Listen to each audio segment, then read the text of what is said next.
This is a photo of me as a baby, growing up as an atheist, and this is a photo of me performing my first ever Umrah 3 months after taking my Shahada. And in this video, I'm going to tell you the entire story of me going from a farm child, growing up in a rural farm in North America, raised as an atheist, becoming a Muslim, traveling around the world, living in Pakistan for 3 months, living in Saudi Arabia, and performing my first Umrah. I've got my photos on my phone. I'll pop them up on the screen and show you as we go through them. So I'll start first with a photo as me as a child, and I'll tell you a little bit about how I was raised. I grew up on a family farm. From 1 to 7 years old, my family lived under the poverty line and we fully lived off of our farm. We ate food from our farm. My dad was out in the fields on a horse-powered farm, tilling the fields, planting crops, living off raising cows, raising chickens, living off our eggs, 100% self-sustained. So as a child, I spent my time out playing in the dirt, rolling around in the mud, chasing chickens around. A very grounding experience, which into my adult life really gave me an appreciation for the basic things. I love nature, I love people, I love experiences, and I think that's because I was raised on a farm. I saw my parents work incredibly hard from a young age. My dad would be outside for 12 hours a day, 7 days a week. I remember once I wanted to be like my dad. He was a superhero. So one day I put on some big rubber gloves. I put on an apron from my mom's cooking cabinet, and I put on some big swim goggles. And then I went out and sat outside because I thought that's what dad did. I was like, I've got to be a strong man. So I'll go sit outside like dad did. I sat outside for about 30 minutes and was like, I have no idea how my dad does this. And I went back inside. But from a young age, I really got to see hard work ethic. I got to see appreciation for animals, appreciation for nature, and that really shaped me into a very good person. This photo is me, my brother, and my father, and this was right after we had shut down our farm. So at about 7 years old, my parents shut down their farm, and we ended up having a complete career change. My mom went back to school to go become a nurse, and my dad started becoming a carpenter. Now, what this actually did is it taught me a very valuable lesson that who you are right now does not define who you're gonna be. So from a young age, I saw my parents both past in their 30s have a 100% career change from owning their own farm to my dad started doing carpentry. He did carpentry for 10 plus years. And my mom to this day is still a nurse. To give you some context, my mom was raised in a Mormon household. So she was one of 6 children. My grandparents, amazing. They're practicing Mormons. They really follow their religion. When my mom turned 18 years old, she left her religion and she is now agnostic is what you would call it. My father was raised in a Christian household, not a very strict Christian household, but still where they had, Christian beliefs. And same thing as my mother, he left the church when he was 18 years old. And then they got married, I believe when my mom was 27 years old and my dad was 29. Now this photo right here, that's my brother, me, and my grandfather. My grandfather was always my role model. When my dad was the person I really admired, and my grandfather was the person who I thought was the coolest man alive. So we lived pretty poorly, right? My early childhood, we didn't have much money. But my grandfather was pretty successful. He had a really good career, and we'd always see he'd be wearing Ferrari jackets. He had a Rolex. He had a Ferrari, and he had this red Ferrari. I tell everyone at school about him, and I thought he was the coolest person ever. And if you know anything about me, you know I balance this fine line of being a Muslim, trying to be humble and understanding this world is temporary. And then I also do love, I love suits, I love nice clothes, I love doing those type of experiences because that's part of who I am. And I saw that from him, and what I got to see watching my grandfather was I got to see how you can be an amazing person if money doesn't change you.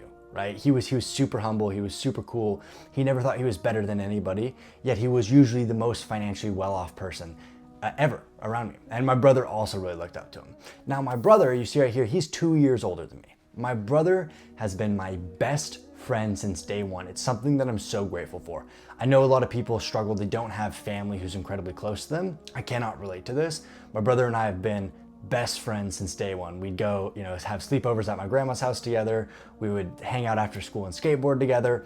And moving into our teenage years, we had the exact same friend group, and it was me and my brother, and we stuck by each other. He was truly just my best friend. Now, this photo right here, I know I look pretty funny.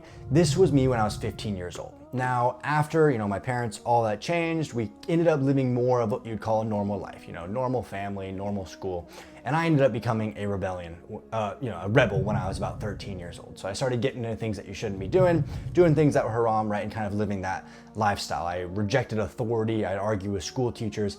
I pretty much was going on a direction to where this path could go downhill very quickly and I could become a statistic, right? Doing a bunch of things you shouldn't be, hanging around with the wrong people. I truly was what you would call as someone who like a wannabe gangster. That's the type of person I was. We had a bunch of people at our school who we thought we were so much cooler than we were, you know, all sagging our pants, all saying a bunch of swear words, thinking we were super cool. We're 13, 15 years old, and I was a degenerate and not something I'm proud of. But what ended up happening, and then you see in this photo, I had a skateboard accident. When I was 15 years old, I was riding my skateboard and I jumped up onto a curb and my skateboard got stuck. And I flew and I landed on the concrete and I whiplashed my head to the concrete.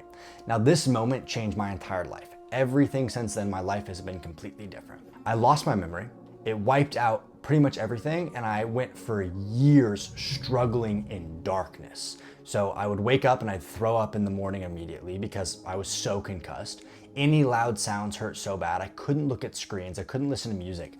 I would be in a car and I'd see windshield wipers go back and forth and be too much for me to look at, and it hurt me so much. I ended up missing the majority of school. I missed all of my freshman year of high school, and I lost pretty much all of my friends. I spent all of my time at home, and it was truly the darkest place that I've been in my entire life. It was a struggle. Like, I had to go to these hospitals every week. My mom would have to drive 2 hours to go to a hospital in a major city because I grew up in a small town. And it, to this day, has been the biggest challenge that I ever went through. Now you see right here, this right here is my best friend, Dan. Dan is who was one of the main people who was there for me. There's a couple other ones. Shout out Gabe as well. I hope Gabe's doing well. But Dan was there for me during this dark time, and I ended up becoming a nerd. Now this was the phase that I became a nerd. I started to heal from my concussion a little bit, and I spent all of my time, you know, this is about 16 to 17 years old, playing card games like Magic the Gathering, Pokemon, playing Dungeons and Dragons, these things that are now impermissible because they're, you know, they deal with like fake gods and, you know, mystical fairy tale type of stuff. But that's what I spent my youth doing there, and I was healing, and I got to be a complete nerd. Now, a really interesting thing is something that I'm really grateful for is I feel like I've lived so many lives at the young age. I'm only like almost 21 years old, but I had my growing up on a farm, being very, you know, very humble farm life, to being very regular, normal kid, towards trying to be like a rebel, a wannabe gangster, dealing in things you shouldn't deal in, completely isolated, depressed, suffering from my concussion, to then being a complete nerd, right? I experienced, like, I used to hang out with all the popular kids, be super cool, and then, you know, I became a nerd.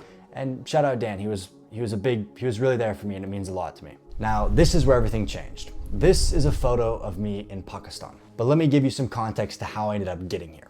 So once I turned 18 years old, I really started to heal from my brain injury, and I got incredibly obsessed with self-improvement. Like I got super obsessed with business, you know, going to the gym. I wanted to improve myself. I was reading books. I spent my entire senior year of high school building my first online business.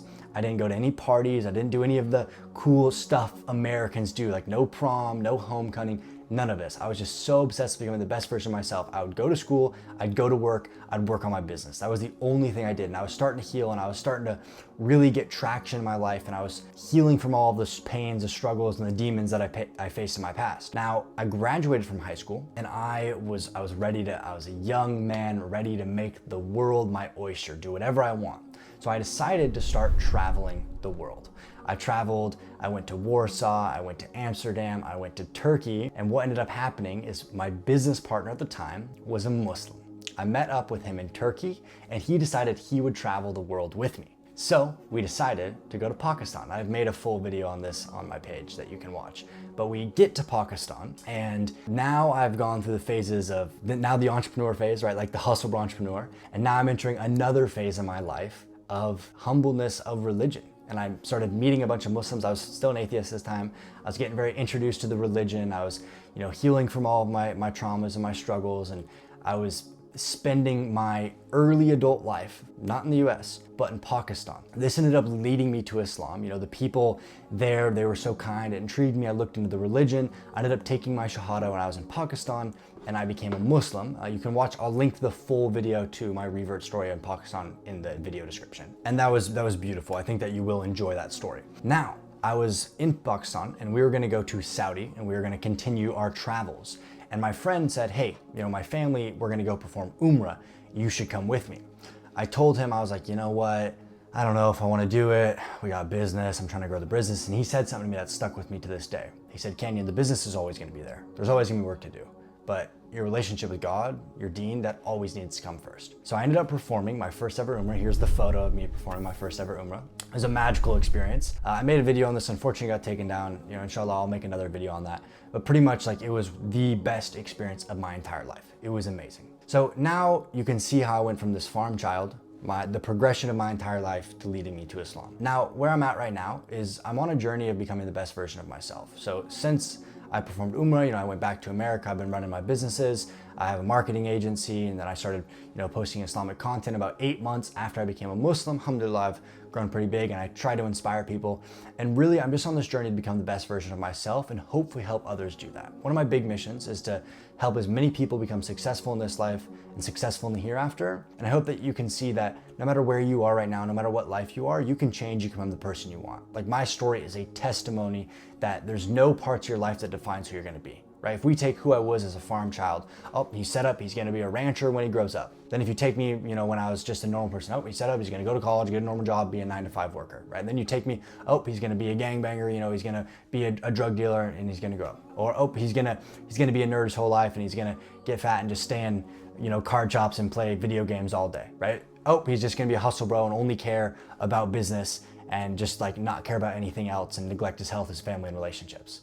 He's just going to become a Muslim and then he's not going to care about anything else. He's just only going to focus on his deen. But no, you see how I've had all these different paths that led to who I am right now. And now I am a balance of all of those people. Every single phase of life that I went through still adds to a part of who I am. So you can become whoever you want. Don't let anything hold you back. Don't let your past hold you back. You got this.